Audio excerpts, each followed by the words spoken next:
dear God, is that what I look like today? I digress.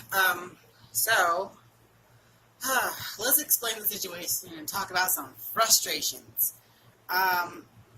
So, obviously I'm a breeder, and I've been having so much fun with my fall breeding program. So many little fishes. But I had an issue with Columnaris. For those who don't know, Columnaris is a bacterial, a rather severe bacterial infection that can kind of take the appearance of a fungal infection. So a lot of times it's misdiagnosed and mistreated. And typically it kills really fast, and it's very contagious. So it's a little bit difficult. So the issue with a lot of diseases that we have is that they're already present in the water. There's nothing you can really do. They're always in the water. But it's when your fish gets sick that these diseases and these bacteria are able to attach to your fish. So that makes it so a lot of times these, especially when you're dealing with breeding, a lot of times these diseases are just, there's not really much you can do to prevent them. I'm very obsessively meticulous when it comes to my quarantine, and I'm constantly disinfecting everything.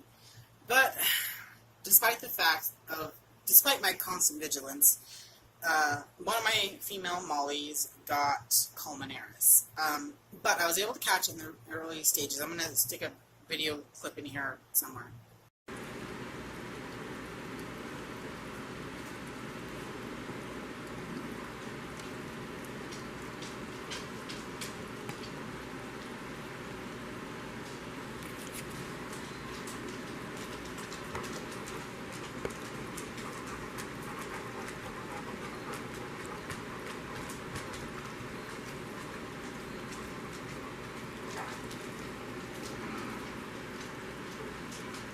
So as you can see, she has white spots, but they're not fuzzy white spots, which is what gave me a clue, because if it's fuzzy, it's typically a fungus, but it wasn't fuzzy, they're just white patches.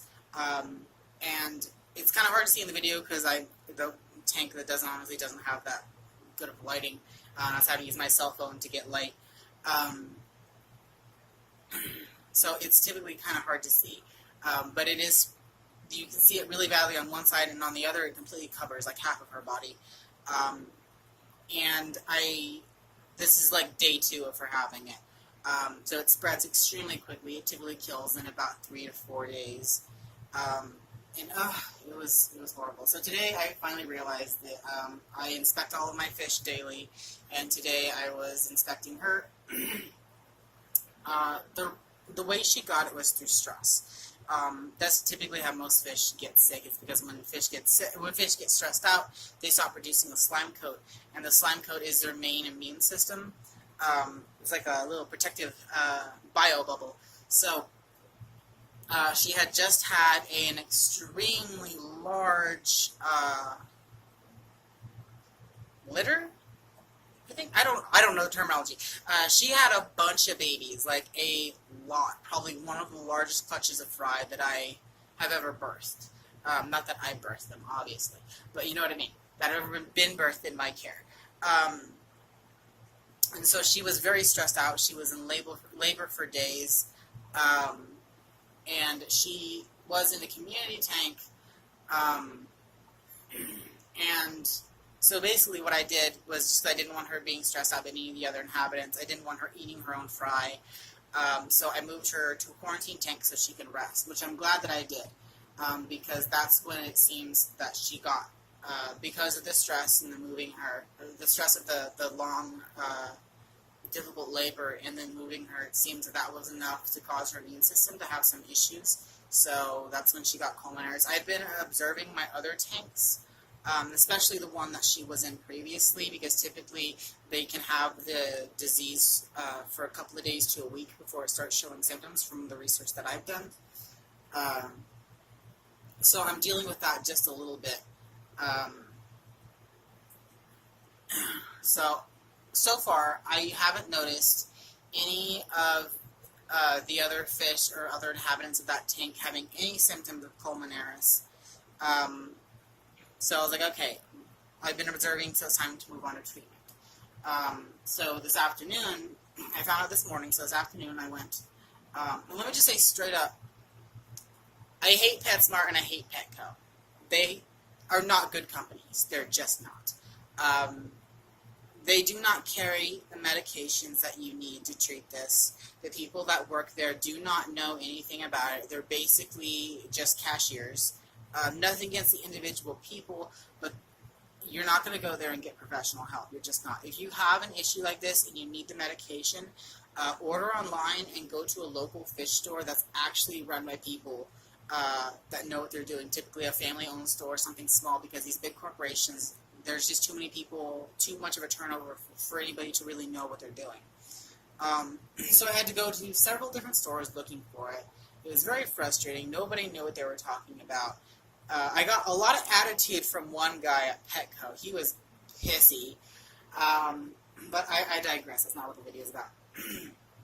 So I ended up having to go to a local store. And I'm lucky that I know who this person is, and I know that they're reputable. I know their store is reputable, and I know that they know what they're talking about because they're in the same local fish group that I'm in, which made it a lot easier and a lot more pleasant. And I should have just gone to them from the start. And it turns out that these medications can be a little bit difficult to get a hold of, so that's why I'm saying it's always good to have the medications on hand. I was told that the tetracycline would work. I haven't tried that, but I've heard mixed things. I've also heard mixed things about the erythromycin. So what I ended up going for was mardomycin and Canaplex. Now, I'm not sure if I'm supposed to use these in conjunction, like together. Now, this is my first time dealing with Columnaris. So, obviously, I'm open to suggestions, and I'm mostly just documenting this, not as instructional video. This is not meant to tell you what to do. This is mostly telling you what not to do and what to look out for, because I'm still making mistakes.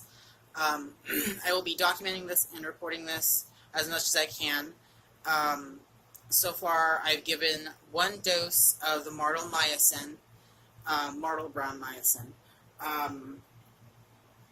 And I'm going to observe over the next couple of days and see if it gets better. If it doesn't, then I'm going to start treating with both the mardomycin and the Canaplex, because they're both pretty strong but broad-spectrum antibiotics. So far, I have her in a small 5-gallon, which as y'all can see. But yeah, that's my update on my fall breeding program. I have a very contagious, very deadly strain of bacteria. Yay. It is currently day 4 of treating my female Molly with mardomycin in hopes of combating Columnaris. I have been having some mixed results of this. It has been slowly removing it, but it's supposed to be gone within 5 days, and it's day 4 and it's not done much. So I'm going to classify this as a failure, and I will be switching and trying to see what I can do with some Canaplex.